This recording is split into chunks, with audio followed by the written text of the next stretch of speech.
Since President Trump took office in January, an atmosphere of uncertainty has emerged surrounding refugees, asylum seekers, and foreign nationals on student visa, with many facing threats of deportation or, in some cases, already being deported. Even individuals holding green cards, many of whom have lived in the US for decades, are left uncertain about their future and whether they will be allowed to stay. Overall, President Trump's approach to immigration and foreign workers has created a climate of fear, often raising concern about violation of human rights as well as both in US and international laws. Hello and welcome to Menalesh Meti. This is Metasebia Ketsela. Professor Beniam Awash with me. We'll be discussing on Trump's approach to immigration. Stay with us.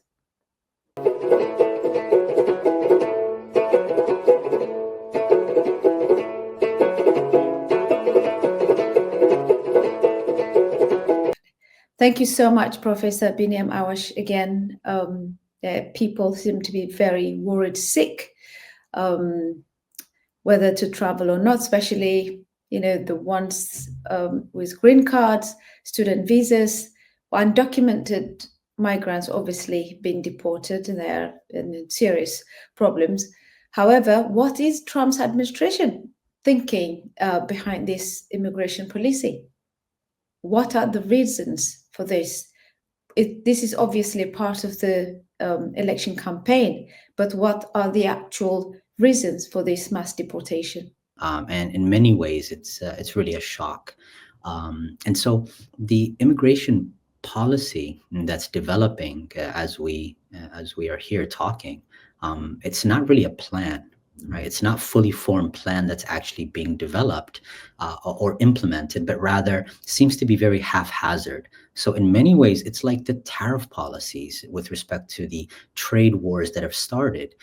They create an enormous level of anxiety and uncertainty. So for those that are living in the United States, like you said, in different categories, from students with student visas to those that are undocumented, to those that have permanent residency, even to those that have naturalized and become citizens, there's an element of fear and uncertainty regarding what would qualify one to be, for instance, removed from the United States. So if you look at the campaign rhetoric, so why, for instance, do you have this, let's call it the mass deportation machine that's being constructed?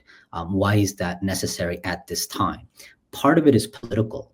And so, for instance, if you look at Trump's rhetoric from 2016, his first attempt and successful attempt to become president, one of the key political promises was to deal with the immigration crisis.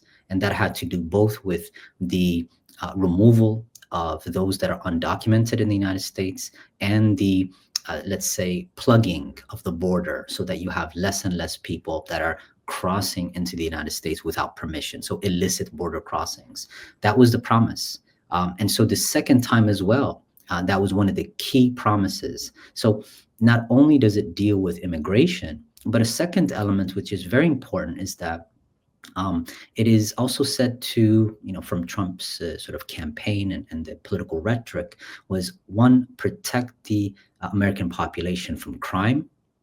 Second is to protect them from the infiltration of drugs and drug-related, particularly overdose, fentanyl being a key illicit drug that has been identified. So Canada, for instance, was also dragged into this as a conduit of fentanyl into the United States. So it's about protecting the U.S. from criminals, protecting the U.S. from infiltration of drugs, harmful drugs, and drugs-related deaths. It's also protecting Americans from people that are taking advantage. So the language that's being used of cheaters, unfair, taking advantage of with respect to trading partners, it's also used in the discussion around immigration. So those that are in the United States that have no documentations, the undocumented population, are said to have not paying taxes, They're taking jobs away from Americans, and they're also taking advantage of social services without really contributing anything. So this is the Is narrative. it really true, though? They do pay taxes and they contribute to the country, don't they? So on all those counts, right, you have essentially what we have here is disinformation, and you have scapegoating, the creation of a scapegoat for all the political and social ills that the US currently is facing. So that's the advantage, actually, the political utility of this mass deportation. So mass deportation is not strictly about these things, and we can kind of look into it a little bit more. So it's not about the removal of individuals that are engaging in crime. It's not about the dealing with undocumented flows of migrants. In fact, the existence of undocumented migrants is very important for the U.S. economy. It's actually encouraged and accepted, right? So it's disinformation in that sense. And so, for significant amount of Americans, there is actually a growing anti-immigrant sentiment. So, if Mm. you back, for instance, in the Pew surveys in 2013, for the undocumented population, which was about 11 to 12 million people at that time, uh, 71% of Americans said the undocumented population should stay in the United States, and they should be given avenue for either becoming citizens or for having permanent residency. 71% of the American population. Today, you have 56% to 60%, according to Pew surveys, that find a view of deportation, right? It's a big switch from 2013 till today. So there is also that aspect of the public sentiment and playing to the public sentiment. But that didn't start with Trump. There's been a significant amount of disinformation through the media of a significant amount of the myths that we can say regarding undocumented populations. Can They're we watch some of the videos where it did start when Trump started? It started by, well, I can see some sort of hate towards immigrants and some dehumanization, and every time he comes and talks about the immigration very negatively. So I could probably play some of the videos then where you can comment about it. Sure. Now, on immigration, in the poll, that was an area of weakness for you. You have been widely criticized, Donald, as you know, for offending immigrants in your announcement speech. I want to just play again exactly what you said in that speech. Here you are. When Mexico sends its people, they're not sending their best. They're not sending you. They're not sending you. They're sending people that have lots of problems, and they're bringing those problems with us. They're bringing drugs. They're bringing crime, they're rapists, and some, I assume, are good people. In Springfield, they're eating the dogs, the people that came in. They're eating the cats. They're eating the pets of the people that live there. So having said all this, now it's easy to completely get rid of the people that he hates. Well, it's this is a politics, a strategy of politics. So if you remember the first video, for instance, he's really targeting Mexican migrants, Mexican undocumented, and he's charging just blanket, very obviously very racist charge. But again, the theme is the same: criminals, people that are dealing in drugs and smuggling in drugs, right? And people that obviously are taking American jobs from citizens. And so it's the eating the dogs and eating the cats in Springfield, which, by the way, was debunked very early on. It was kind of circulated and went viral. Elon Musk was also participating in kind of pushing that out. Many of the administration officials that you see, some of the prominent ones, that is, were playing to this. So it's more of a political strategy. Now, the fact that they're corrected doesn't make a difference.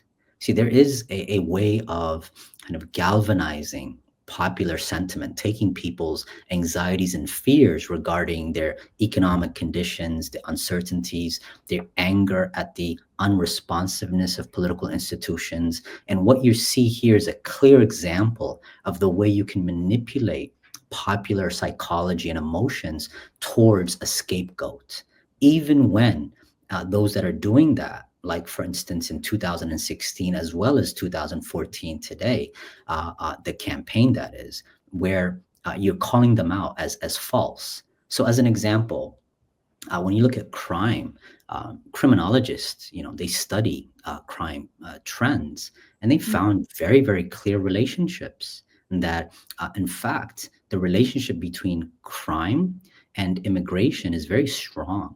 So when you have more immigrants in a community, you have less crime.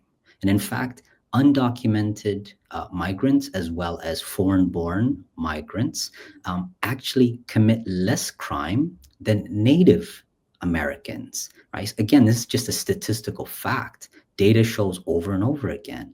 You also see an interesting, so this is what they call the immigration effect. I mean, that's how kind of well known and normalized it is. This is an accepted sort of finding, this immigration effect. The other element, I think, which is interesting, is to see how the fear mongering operates on the basis of increasing crime, right? And so the way the media does a very important role in misinforming the public, and which is to find very sensational cases where you do have those that are undocumented engaging in homicide or engaging in very violent type of offenses. And so that's going to be shot on the screen and recirculated quite a bit. But in reality, what you have in the United States, there was a peak of crime in the 1980s. And ever since, you've had a decrease in crime consistently, 1990s, 2000s. So crime is decreasing. Even homicide, right? Very serious crimes are decreasing. So that's why what is being sort of said, and sort of the narrative, is again misinformation, and very deliberately so. Now, if you look at the idea, this is the myth that immigrants, undocumented immigrants, are pretty much not contributing, they're taking advantage of this country. The fact, again, is that undocumented immigrant population contribute close to, on average, over $100 billion every single year in taxes, to federal, to state taxes. They contribute to social insurance programs, safety nets for the entire population, right? So they are a very important contributor. They are not in the country, for instance, simply taking advantage of social safety nets, right? Again, this is something that you see over and over again, right? It's not just a 1 year kind of outlier. And also so about the jobs, they kept saying that they're taking our jobs, but even President Trump was saying once blacks' jobs and black people's jobs. I didn't know there was such a blacks people, whites people's jobs, but it depends on qualification. But there is that thing though, the immigration that brought into that country, they do any jobs they get because they wanted to survive, they're not secured, and they came to actually improve their lives. So do they really take their jobs? Because most of the jobs, the local people don't actually do it. There's a really interesting, that's correct, yes. So a lot of the jobs that the migrant population actually are taking, right, are working in, for instance, in agriculture, in construction, in slaughterhouses all over the Midwest, as an example. A lot of the jobs are either very, very low paying, but also very dangerous, and a lot of hard work. Right, the nature of the work itself. Try to work a shift at a slaughterhouse, right? And so it's important to recognize that it's not simply, and we'll see this as well, that when you have processes of deportation, you have a labor crisis in some of these states, whether it's Florida or California, because all of a sudden in California, Native Americans or those that have documents are unwilling to work in the farms. These are backbreaking works in terms of planting and harvesting and so on. So again, that's also a significant misinformation, right, regarding that. The big takeaway from this we should see is that it's very consistent, even with other presidents. I think what Trump does is to do it in a very unappealing way, right? He's not sophisticated about it. He's very brash, but essentially he's promising that the immigration or say the deportation machine policy that's being developed is going to solve both people moving in, but also drugs. That's a big focus, right? Now, it's the mass deportation system, even historically, has never really been about, say, stopping the flow of drugs. So if you look today at the United States, ever since we've declared a war on drug, it's been over 40 years. And what you see is that drugs are available in every single part of this country, every single little village. You have drugs of any type that you want. You also have drugs that are much cheaper today. So there's no problem in terms of a riot over the price of, let's say, cocaine. You have riots perhaps coming because of the price of eggs, but not of illicit drugs. So the drug war was never about war on drugs per se. And so with respect to mass deportation, it's also not about stopping the flow of drugs. And the way you should probably think about it is drug capitalism. So the illicit drug, sort of estimated illicit drug economy globally is close to $500 billion a year. That's $500 billion, right? And so it's a very big chunk of money that then also circulates through the regular economy. What that means is that drug money is going to be invested and circulates through construction. It's going to be invested in the stock market. It's going to be invested in various types of companies, in real estate. And of course, it's going to go through the legal financial institutions, banks, right? So we call it money laundering. You cannot have a drug trade of that magnitude without the movement of drug money through the financial system, which is what the banks do. So just to give you an illustration in terms of if there's a commitment to actually stopping drugs and having a policy, all you have to do is, one, focus on the US consumer market, and second, go after the money. So in 2010, one of the largest US banks, Wachovia, was caught red-handed washing over $880 million of drug money. Right, that's in 2010. And there's a term here that we have, which is called too big to jail, which means when these institutions are caught red-handed, what they're given what's equivalent of a parking ticket. So they were given a fine that they paid and a probationary period of a few years. Even during the probationary period, this bank continued to actually engage in money laundering. Another bank, HSBC, one of the largest banks as well, was caught in 2012 laundering billions and billions of dollars, again, of drug money for some very notorious cartels, such as the Sinaloa cartel from Mexico, very violent, responsible for enormous amounts of deaths within Mexico. And so HSBC was also found guilty, but they did very similarly a plea bargain where they received a ticket and they paid a price. At that time, it was a significant amount, $1.9 billion that they paid in fines, and they had a probation. But that represented just a few percentage points of the profits they made. Unbelievable. Absolutely. So you have a system in place that facilitates drug money. It's very simple to look at how drug money is actually going to be funneled and cleaned up. These centers are in Los Angeles, in New York, in Miami, right? So they're doing very well.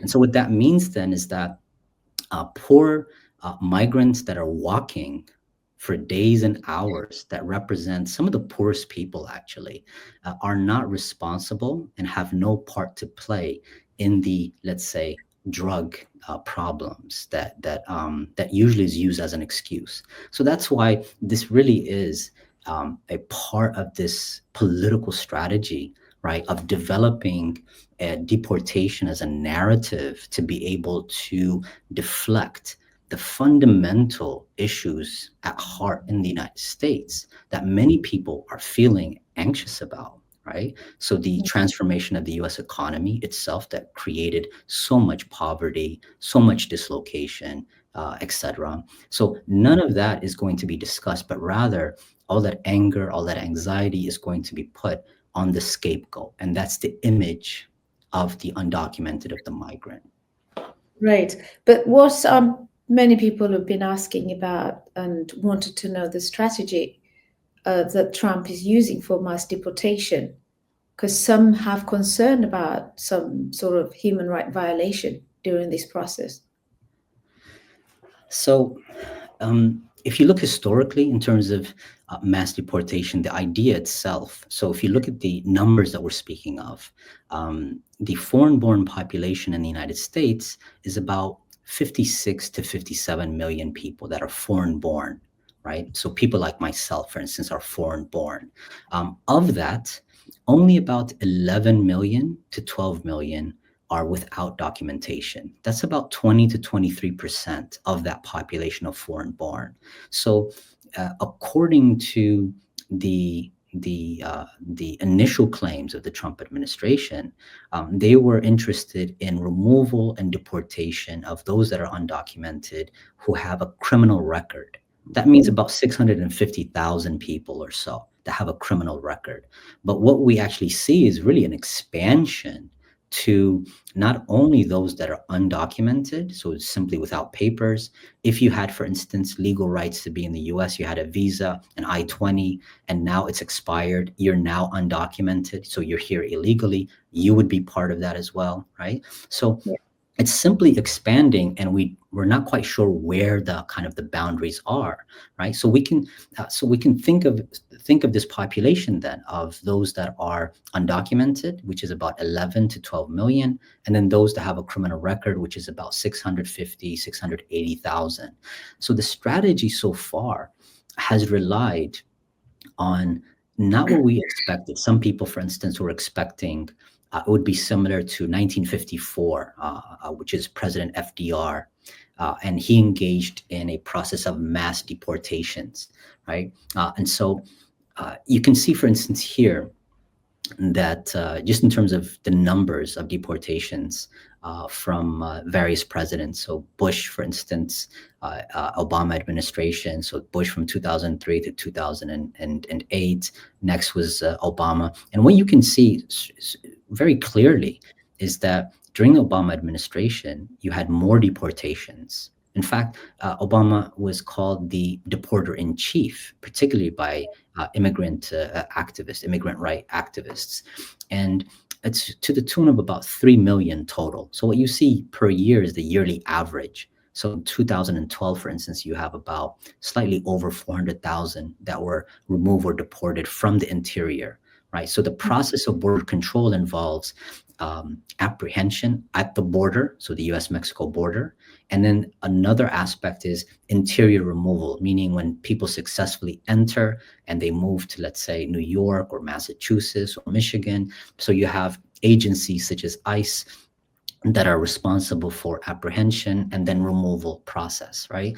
And so you see that Trump, despite the rhetoric, actually falls far behind. In fact, the numbers during the Trump first administration was close to about 1 million, 1.1 million, right? So far behind Obama's, right? Even though that rhetoric was quite different in terms of what you just heard, the blanket denigration of Mexicans and Mexican migrants, etc. So the Biden administration also ramped up some parts, if you can see towards the end of removals. But what you see is an emphasis for the Biden on the border removals as opposed to interior, right? So what the Trump administration has promised when we say mass deportation is for the most part interior removals, people that are living in different parts of the United States In some cases, they could have been here for 20 years. It doesn't matter how long you've been here, right? So in the Obama administration, if you look at the interior removals, which are in blue, they were focused on those that just recently entered and stayed in the United States. It could be a year, 2 years, 3 years, but they didn't necessarily go after people that have long established sort of presence in communities, right? They have homes, they have links, etc. So there's a slight shift in that regard, right? And we're still not clear, so the idea is to deport all those that are undocumented, which means essentially actually more than just the 11 million. So if we look at the 11 million kind of breakdown, you have several 100,000 that have protected status. So that means this could be sort of Venezuelans, for instance, under Joe Biden's administration had protected status. So that means they file for refugee proceedings, and they're waiting for that. You have young, particularly students under Obama DACA, a program that actually gave protected status to those that were born in the United States, or those that were brought, actually not born, excuse me, those that were brought by their parents, young children, into the United States. And then now that they're going through the schooling system, they were given a protection, right? So they can stay, they can learn, and then they can contribute to their society. So all those, again, are going to essentially be removed. So the strategy relies on taking away some of these protections for various categories of people, and then increasing then the pool of people that are going to be deported, right? So that's one element. And so far as we can see, the strategy itself first was based on kind of shock, right? Sort of the spectacle aspect. So we didn't see mass roundups at all, right? The resource and logistical challenges are really enormous to be able to actually round up, millions upon millions upon millions. You have sort of intimations about that. So for instance, not only do you have sort of federal level agencies, but you have deputizing of local police departments that could perhaps help in the apprehension of undocumented persons, or whatever category that the Trump administration is going to indicate. You also have a strategy using the Department of Justice to essentially put pressure on what's called sanctuary cities. So these are cities that develop to be able to actually become sanctuaries for those that are undocumented, right? They would not be persecuted. They would not be, let's say, ID checked if they're walking around, and so on and so forth, right? So there's a level of, let's say, protecting them from both harassment and of course from removal processes, right? So no raids on homes, no raids on job sites, as an example. So again, that is a different strategy that is being followed here by the Trump Department of Justice.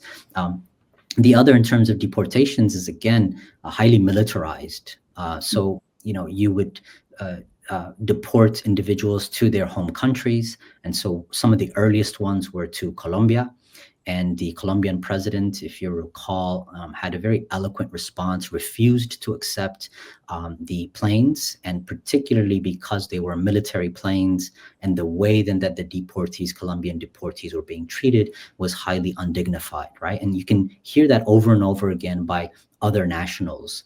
And so that was one way in which you can kind of see this this attempt to force countries to get ready to kind of accept, right? And it works well in terms of domestically, because it seems like you're doing something, right? You're grabbing 200-300, and then it's highly visible. And so you're playing this sort of game that's more of a spectacle than anything, right? Because it's just a drop in the bucket, so to speak. We're talking about millions of people. Yes. So but nevertheless, it's a good PR, right? Tough guy. And, I'm making countries blink, and they have to take those that are their nationals that should not be here. So that works very well. And so that was one illustration.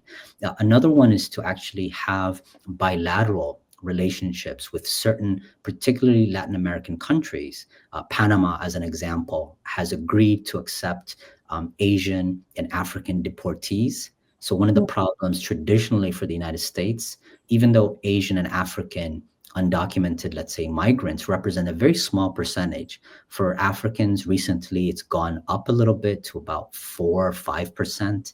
For Asians, it's representing about 8%. So the big problem in terms of deportation is, where to take them, right? The distance involved.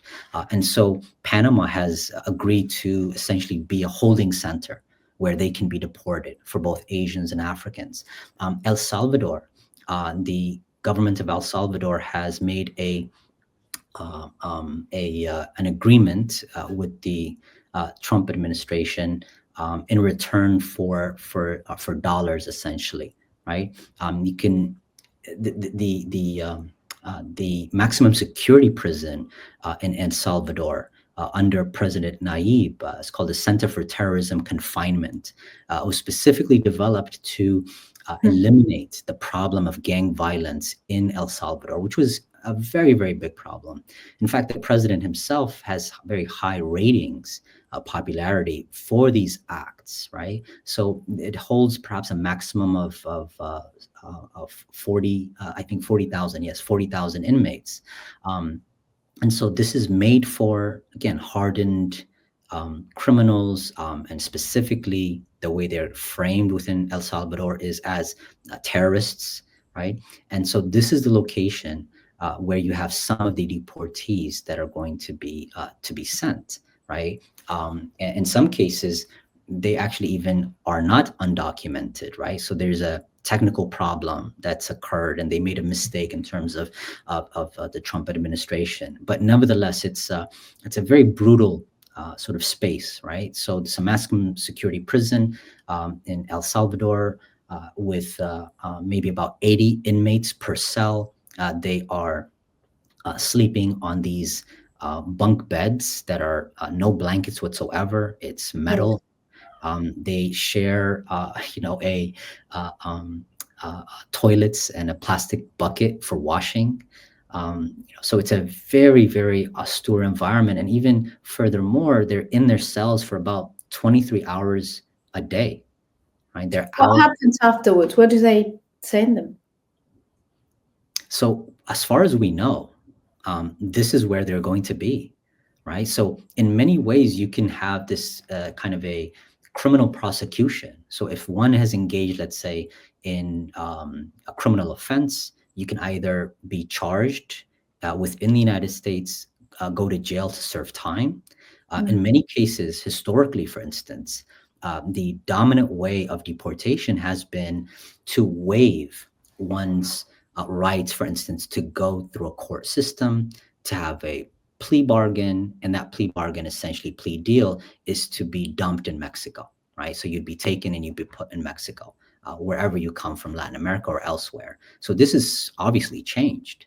And so what you see here is that we don't even know who is being sort of charged on what charge, right? Because many of the individuals we hear about are not have not been charged with a crime, right? They've been alleged to be a member, for instance, of a gang, and so on. And so that there's no court process that actually investigates these aspects. And so what happens to them? I'm not sure, actually. Not sure what happens to them, right? And so that's an interesting sort of question that we have to kind of investigate. I think That's the boring. first, it really is. I mean, I think the first thing is to actually stop anyone. So imagine you're on a visa and you've just lost your it's expired. So now you're part of that deportation sort of eligible population, and so you're going to be sent to a maximum security prison in El Salvador that's designed for terrorists, right? According to them, right? So this is obviously very problematic. Another area that is being re-outfitted is Gitmo, right? The military prison that was established in Guantanamo Bay, Cuba, right? So that's the naval base, the U.S. naval base. And obviously Gitmo has a very, very bad and sordid reputation as a place where you had terror suspects after the attacks of September 11, terroristic attacks of September 11 on the United States. You had a whole range of persons that were flown from various parts of the world to Gitmo, with various types of abuses and so on. So this is the facility that is now being rejigged to hold up to, let's say, 30,000, according to the Trump administration, deportees. And again, are we only talking about those that are engaging in, that have a criminal record, right? Or does this mean that it can be any deportee, any status? Not quite sure about that. There was a UN fact-finding mission that visited the facilities earlier on, and they found them to be in a condition that would be degrading and a violation of human rights, right? So the same way that we can look at the maximum security prison in El Salvador, we can also think about, the concerns that human rights sort of organizations have regarding the facilities that are being established here, right? So these are some of the ways. I would think also that the Trump policy, so the mass deportation policy, right, to a certain extent relies on self-deportation. And self-deportation has always worked on the basis of fear, right? So there's an enormous amount of fear that is going to be whipped up.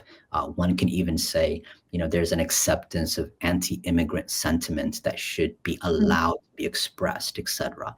And so you have a significant amount of, I think, sort of movement towards that idea that perhaps their strategy is not necessarily to go to every major U.S. sort of location and round up people and put them on trains and buses and take them to holding centers. There's about 200 different detention centers in the United States, prisons, jails, etc., for migrants. And so I don't think that is the plan per se. We haven't seen anything. But nevertheless, it creates enormous levels of uncertainty and anxiety.